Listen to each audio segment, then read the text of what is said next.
Sometimes you beat the train to a certain spot to catch it, other times the train beats you. Hence is the case with the first 3 trains of this video, as all 3 of them beat me to Tyler Street.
There goes 16R, 60 and 2 C6Ms, and a United States Army gondola and fresh Canadian National auto racks.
Man, 2 times in a row we've now chased 16R up here and have not made it for the most part.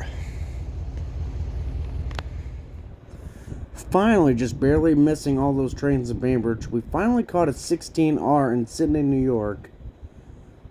This 16R had a slow order through Bainbridge and the first parts of Sydney. Notable on 16R today was the second unit, Dash 9 44CW 9799. There are only 115 Dash 9s active on Norfolk Southern's roster that aren't in storage. Sounds like a big number until you consider that there was 1,215 Dash 9s total on the entire roster. So now the Dash 9s are getting fewer and fewer, making this a rare catch.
Man, if you like coupler slack action, the sounds of that, that train was for you there. Also interesting to note is that the automatic block signal, you might have seen it during the clip here, is that the ABS, the automatic block signal, turned back to green as soon as the train was out of the block. More specifically, the block between 578 and 576 here. So once he hits the signal at 571, the signal behind us will shut off and the bottom end clears because there'll be nothing occupying the block. So that signal behind us governs track from 2 miles to the north or 2 miles to the south. And when there's nothing in either of those blocks, it shuts off. ABS signals can be very helpful in the rail fanning toolbook for that reason alone. Here comes the southbound on the first day of March 2025. Let's see who it is.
Alright, there's the 265 heading for Binghamton and eventually Chicago.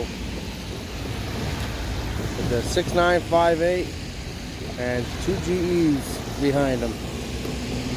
Lots of traffic. Huge big train. Here comes NS 8103 leading an I-64, the NNW Heritage Unit, Norfolk and Western.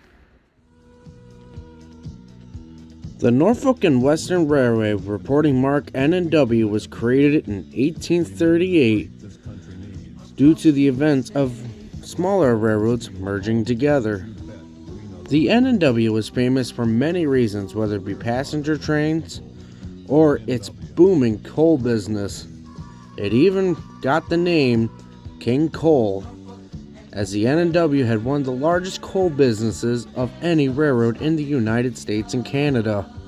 NNW's coal business was even such a big hit that they even manufactured their own coal cars and hoppers in the Roanoke shops in Roanoke, Virginia. Speaking of the Roanoke shops, this is where the NNW's other nickname comes in, the British Railway of America, as it was rare for a shop to manufacture locomotives and cars outside of Britain. Some of the more famous engines that came from the Roanoke shops was the 484 J Class, the 2664 Class A, and the 2882 Y6 Class. The J Class was primarily used for passenger service, while the A and the Y6s were mainly used on freight trains and coal drags. Because of its booming coal business, NNW kept its steam locomotives for as long as they could, and the last one was retired in 1961, making the NNW one of the last Class 1 railroads to retire their steam locomotives. Eventually, the company gave way to diesel later that year.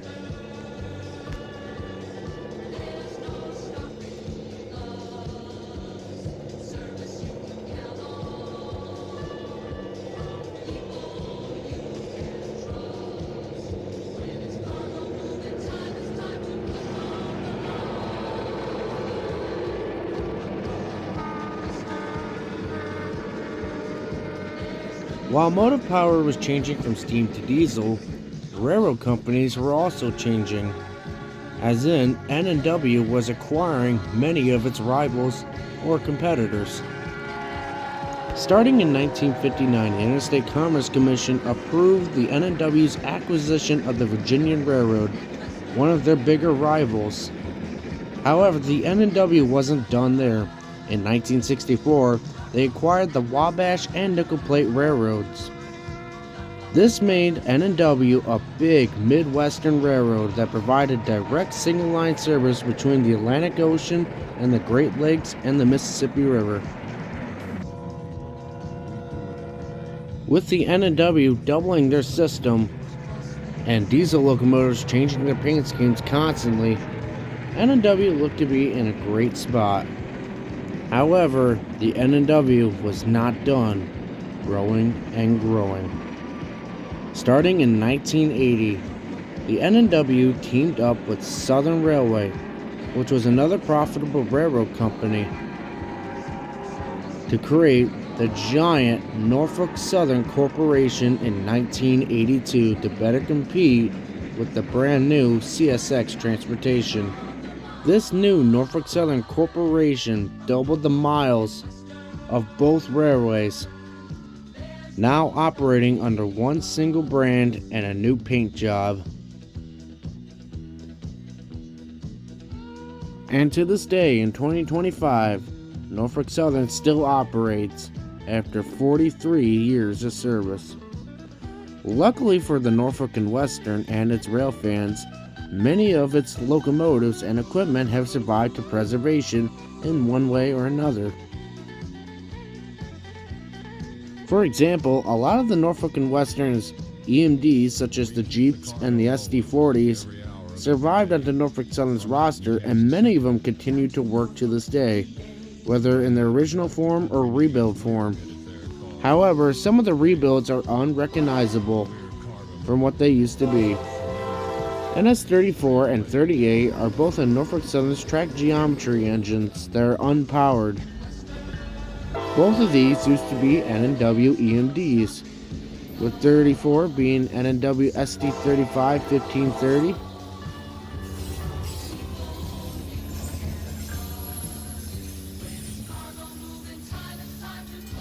while NS-38, also known as the Brick, started life as N&W SD40 1620.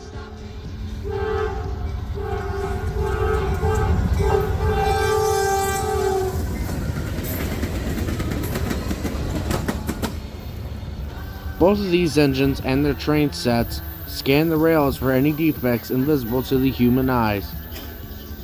However, the most famous piece of N&W history survives through N&W 611, the only J-class left in the world.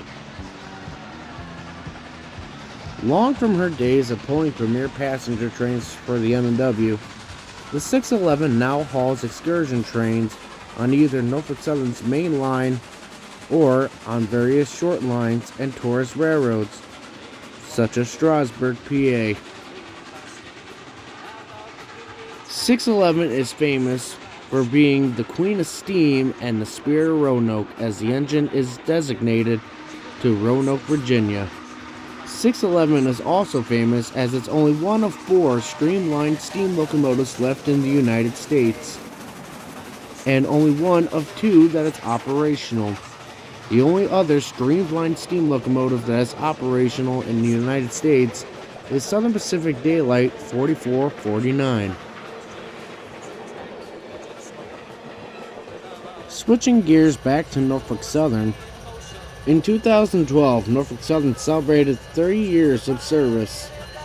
To celebrate the occasion, they painted 20 new locomotives up in heritage paint schemes to represent predecessor railroads that came before them.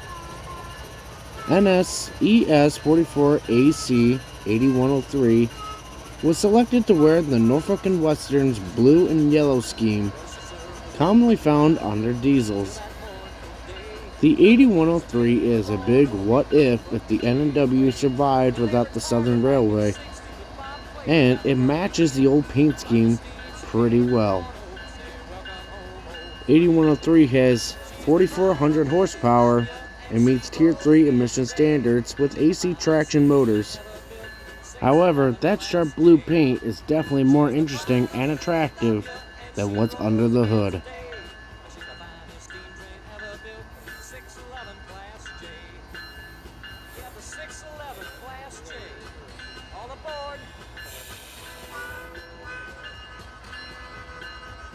For the purposes of today's video, we would chase the 8103 on March 2nd, 2025, as it was leading an I-64 extra intermodal train from Chicago to Mechanicsville.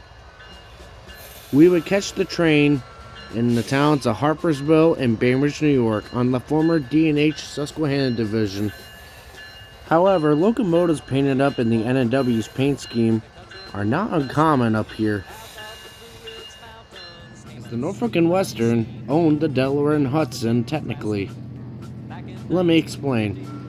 The N&W in 1968 formed a company called Delaware, a holding company that owned the Delaware and Hudson and Erie-Lackawanna railroads. Because of Delaware's creation, N&W locomotives on Delaware and Hudson freight trains was actually pretty common. It was almost like they were on home rails themselves. While Delaware owned these railroads, they were not integrated into the giant N&W system officially. With that being said, Delaware lost the Erie-Lackawanna to Conroe in 1976, and the D&H would be purchased by Guilford Rail Transportation in 1984. While the N&W may no longer exist on paper, it exists through the people that work the lines and engines it once owned, and through the memories that everyone created. And it also survives through a sharp heritage unit, which is finally coming, so let's check it out.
I hope you enjoyed deep diving and rail fanning the N&W today.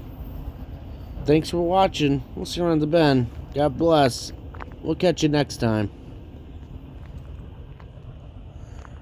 There goes I-64 going north through Bainbridge with the 8103 N&W Heritage Unit solo on the point. 1 unit wonder.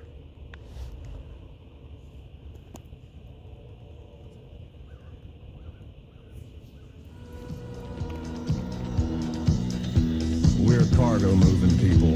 We do it every day. We move the freight this country needs. Across the USA. Like coal and steel and automobiles, you bet.